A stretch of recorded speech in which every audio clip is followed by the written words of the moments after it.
સુરતના ઉપરવાસમાં ભારે વરસાદના કારણે સુરતનો કોઝવે બંધ કરવામાં આવ્યો છે। રાંદેર અને કતાર ગામને જોડતો આ કોઝવે બંધ કરાયો છે। કોઝવે પોતાની ભયજનક સપાટી 6 મીટરને પાર કરી છે। કોઝવે બંધ થતા વાહન ચાલકોને ભારે હાલાકી છે। 7 થી 8 કિલોમીટરનો ચક્રાઓ ફરીને જવું પડે। તાજો સુરતનો આ કોઝવે ભારે વરસાદને કારણે બંધ કરી દેવામાં આવ્યો છે અને વાહન ચાલકોને એ મુશ્કેલી થઈ રહી છે કે આ કોઝવેથી સરળતાથી તેઓ બીજી તરફ જઈ શકતા હતા, પરંતુ હવે કોઝવે બંધ થતાં ફરીને જવાનો વારો આવ્યો છે। સતત વરસાદ સુરતમાં।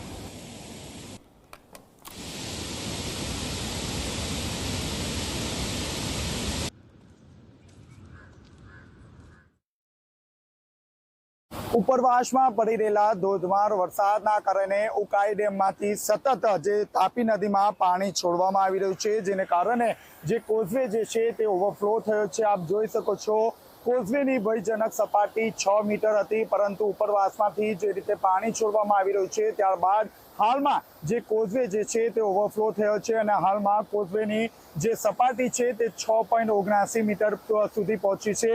કોઝવે જે રીતે બંધ કરવામાં આવ્યો છે, જેને કારણે જે વાહન ચાલકો છે તેને ભારે હાલાકીનો સામનો કરવો પડી રહ્યો છે, કારણ કે જે કોઝવે છે તે કતારગામ અને રાંદેરને જોડતો આ કોઝવે હતો। રોજે રોજ હજારોની સંખ્યામાં જે વાહન ચાલકો છે તે આ કોઝવેનો ઉપયોગ કરતા હતા, પરંતુ હાલ કોઝવે જે રીતે બંધ કરવામાં આવ્યો છે, જેને કારણે જે વાહન ચાલકો છે તેને 7 થી 8 કિલોમીટર સુધી ચક્રાઓ ફરવાનો વારો આવી રહ્યો છે। આ ઉપરાંત જે રીતે હવામાન વિભાગ દ્વારા સુરત સહિત દક્ષિણ ગુજરાતમાં યલો એલર્ટ આપવામાં આવ્યું છે, ત્યારબાદ જે તંત્ર છે તે સ્ટેન્ડ બાય જોવા મળી રહ્યું છે।